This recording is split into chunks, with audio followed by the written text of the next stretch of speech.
오늘 같은 경우에는 여러분들 해외 인턴십 실제로 지원하실 때 어떤 나라가 됐든지 간에 혹은 어떤 분야든지 간에 여러분들에게 면접 때 물어보는 질문들이 있어요. 그래서 어떤 내용들을 담아야 되는지 알려드리도록 하겠습니다.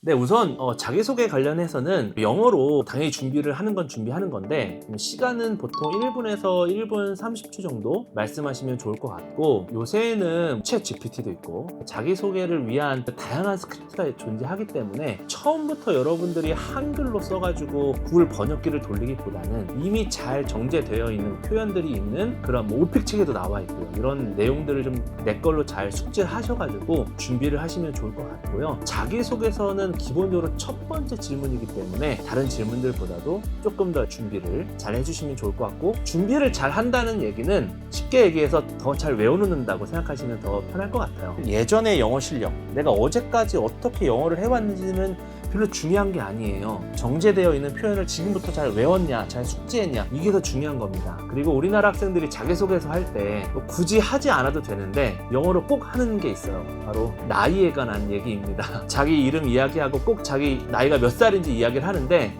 영어로 이야기할 때 뭐 외국 회사 면접 볼 때 굳이 나이 이야기하지 않아도 되거든요. 그 부분들은 뭐 빼셔도 되고, 또 굳이 나는 나이를 꼭 이야기를 해야 되겠다 하시는 분들 같은 경우에는, 예를 들어서 보통 학생들은 뭐 I'm 24 years old 아니면 뭐 I'm 24 이렇게 이야기하고 이제 넘어갈 텐데, 아마 책에 보면 이렇게 나와 있을 거예요. I have recently turned 24 이라든지 아니면 I'm turning 24 이라든지 동사 turn을 써가지고 많이 나이 이야기를 하거든요. 이렇게 동사를 turn을 써가지고 나이 이야기를 하면 더 구체적으로 의미가 변해요. 나는 지금 24살로 되어가고 있어. 뭐 굳이 한국어로 바꾸자면 나 이제 막 24살이 됐어. 뭐 이런 표현인데, 이런 좋은 표현들은 너 영어를 배웠구나 라고 생각들게 할 만한 이런 표현들은 앞으로도 더 많이 말씀드리겠지만 시중에 나와 있는 뭐 오픽 책이라든지 자기소개서와 관련되어 있는 내용들을 검색을 먼저 해보시면 훨씬 더 많이 나와 있습니다. 그러니까 혼자서 낑낑대고 대본을 쓰고 이런 것들보다는 이제 시대가 바뀌었거든요. 챗 GPT를 이용한 것도 저는 너무 좋다고 생각합니다. 보통 이제 LA 영어가 다르고 뭐 뉴욕 영어가 다르다고 하잖아요. LA 영어는 뭐 연예인 분들도 있겠지만 뭐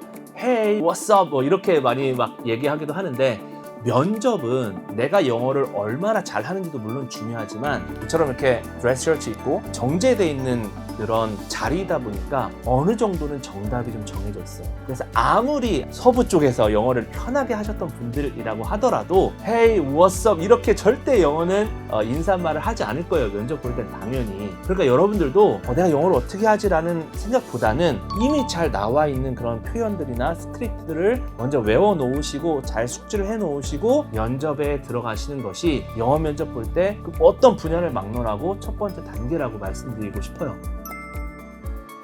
지원 동기 같은 경우에는 한국 회사의 면접 볼 때나 다른 나라 글로벌 회사의 면접을 볼 때나 사실은 제일 중요한 부분이에요. 가장 중요한 부분이고, 자기소개의 스크립트를 짜고 외워놓는데 뭐 하루나 이틀 혹은 3일이 걸렸다면 지원 동기 준비하는 데에는 그 이상 몇 배가 들어도 저는 괜찮다고 생각해요. 국내 취업이든 해외 취업이든 지원 동기는 이미 답이 정해져 있습니다. 묻는 이유는 이거 하나예요. 우리 회사 혹은 직무에 대해서 얼마나 알고 있어. 이 이야기를 하는 거예요. 우리 누구나가 사실 다 돈 벌려고 지원하죠. 너네 회사 글로벌 회사라면 뭐 시가총액도 100위 안에 들고 너무나 좋은 회사니까 당연히 지원하지. 이렇게 막연하게 내가 이 회사를 왜 지원하지를 놓고 생각을 하니까 이상한 글들을 막 쓰는 거거든요. 그게 아니라 이 직무가 주는 장점이라든지 내가 이 직무를 왜 하려고 하는지, 혹은 직무가 좀 범용이라면 내가 너네 회사를 왜 가려고 하는지에 대해서 먼저 고민을 해주시고, 그 고민을 했다면 분명 그거에 대한 답이 있을 거예요. 그 답을 영어로 바꿔서 준비하시면 됩니다. 해외에 나가실 때는 아마존이나 페이스북이나 메타나 이런 모두가 다 아는 기업들이 아닐 수도 있잖아요. 현지에서 매우 유명하지만 우리는 잘 모를 수 있기 때문에 지원하실 때 회사에 대한 정보 같은 것들도 확인해 보시면 좋을 것 같고, 회사에 대한 정보, 기본적인 아웃라인이 잡혔다면 여러분들이 개인적으로나 혹은 주위의 도움을 받아서, 저희 같은 사람들의 도움을 받아서 서치를 해보시고 도움을 받아서 스크립트를 짜는 것이 지원 동기를 이야기할 때 제일 좋을 것 같고, 무엇보다 지원 동기 이야기할 때는 직무가 주는, 내가 이걸 왜 하려고 하는지 혹은 왜 회사에 가려고 하는지, 이런 것들을 한국 회사든 미국 회사든 가장 준비를 열심히 해주시는 것이 좋을 것 같습니다.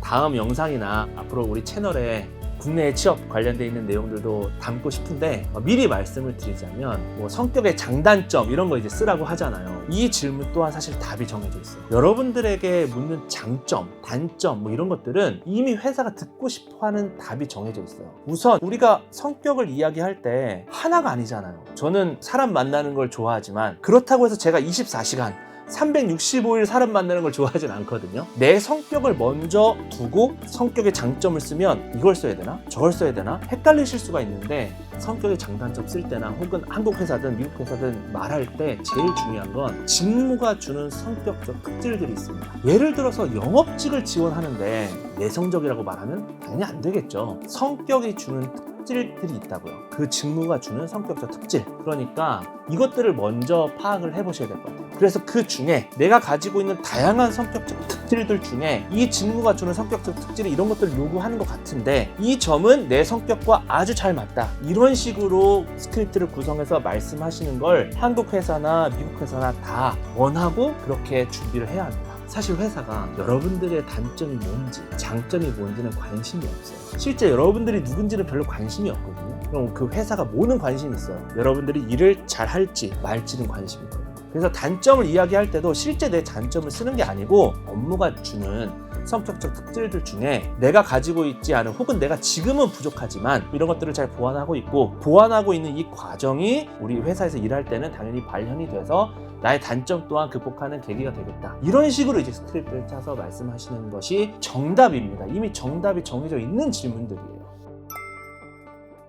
우선 기존에 있는 여러분들의 경험을 말씀하실 때 여러분들이 답답해하고 있는 게 이거잖아요. 공채가 없어진 마당에 회사는 중고 같은 신입을 원해요. 중고 같은 신입 이미 너무 수년 전 10년 전부터 여러분들이나 저 또한 들어왔던 얘기잖아요. 중고 같은 신입을 원한다. 그거는 이해하는데 우리에게 그럼 일할 기회들을 많이 주나? 그렇진 않잖아요. 이 사이에 간극이 있는 거거든요. 인턴이 금턴처럼 되어가고 있는 것처럼 해외의 기업들은 이미 이런 것들을 알고 있어요. 아니 학생이 학교 생활하기도 힘든데 어떻게 학교 다닐 때 인턴들을 많이 해? 그러니까 미국에서는 인턴 자리가 많이 있는 거예요. 애초에 공채가 없으니까.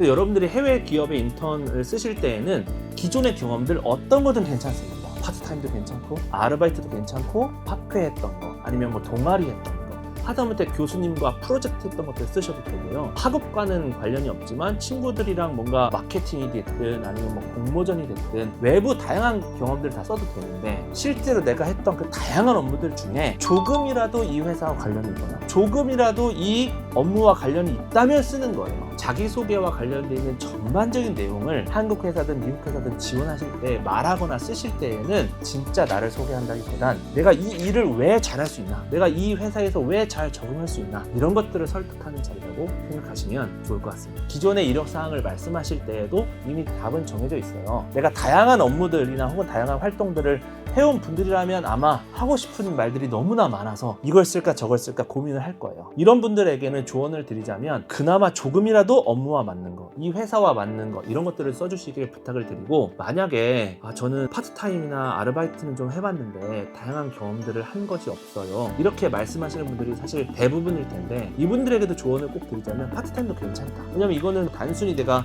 저는 커뮤니케이션 스킬이 좋아요 라고 말하는 것보다 내가 파트타임을 할 때 뭐 고객을 만나거나 혹은 같이 일하는 분들과 어떻게 대화를 나눴다 혹은 어떤 이슈를 해결했다 이런 이야기들을 한 번이라도 해주면 좋으니까요. 이 이외에도 뭐 동아리 활동도 좋고요. 개인적으로 하는 활동들 다 괜찮습니다. 요새는 막 여러분들 중에 개인적으로 쇼핑몰 해보시는 분들도 많고 크게 매출이 나거나 안 나거나 이런 것들은 크게 중요한 게 아니고 어떤 일을 했거나 혹은 해보려고 할 때 내가 지금 지원하는 직무랑 맞다. 이 부분들을 설득할 수 있거나 말할 단서 같은 것들이 조금이라도 있으면 그런 것들 말씀해 주셔도 됩니다.